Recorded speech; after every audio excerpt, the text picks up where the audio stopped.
From keeping your sex hormones in check to helping improve your metabolic signs, people say that going on a low-carb diet is good for your health, but it's not clear what long-term health risks might come with it. In this video, we talk about the good and bad effects of going on a low-carb diet. First week of low-carb. For most people, the first day doesn't change much, but by the second or third day, you may start to feel sick, like you have the flu. This could include headaches, tiredness, muscle ache, nausea, brain fog, and a bad temper. This happens because your body is trying to keep going without glycogen, which it usually gets from the carbs you eat. When no carbs come into your system, it starts to break down fats to use as a fuel.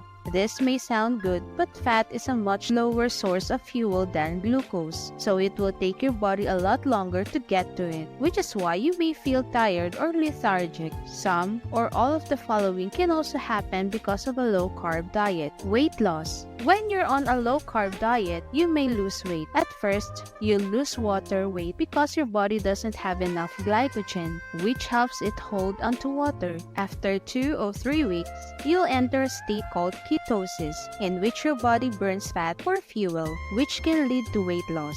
Getting rid of carbs and eating more protein and fat also makes you feel full for longer and makes you eat less. It might help bring down blood sugar levels. Low-carb plans that focus on carbs that are good for you. Fat and protein may help lower the chance of type 2 diabetes. This is because cutting out bad carbs helps normalize blood glucose levels and reverse insulin resistance, which is an underlying problem that contributes to type 2 diabetes and obesity. It may put more stress on your heart and liver because most low-carb diets are also high in fat. This means that your liver has to handle a lot fatter, which can lead to an increase in both good HDL cholesterol and bad LDL cholesterol, which is a risk factor for heart disease. If you choose to eat low-carb, make sure you eat healthy fats like olives, avocados, and nuts. Effect on kidneys. It could make kidney problems worse. Being in nutritional ketosis from a low-carb diet could raise uric acid levels, which can cause kidney stones or gout. So always talk to a dietitian or doctor before starting a low-carb diet. Effects on sex hormones of an extremely low-carb diet. It can help balance your sexual hormones. We know that what we eat affects every part of our bodies, including our hormones. When your body is full of simple carbs, your hormones are also affected. It makes your body anxious, and being anxious makes it harder for your body to make sex hormones and can even affect sperm. Health in men is improved by lowering the number of sperm, the movement of sperm, and the shape of sperm. Now, when you eat a lot of protein, fat, fiber, and complex carbs, your hormones balance out and hormonal problems like low testosterone, PCOS, and baby utility get better.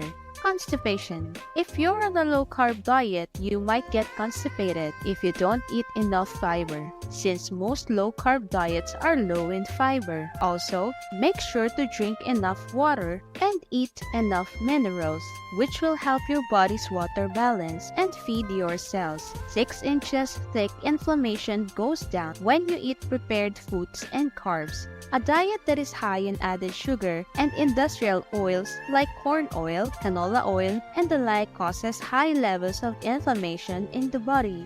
If you stop eating processed foods and start a low-carb lifestyle, your body's inflammation will go down. You'll feel less bloated and your immune system will work better. If you like this video, give it a thumbs up, click the bell button for more video updates, and don't forget to subscribe. Thanks for watching!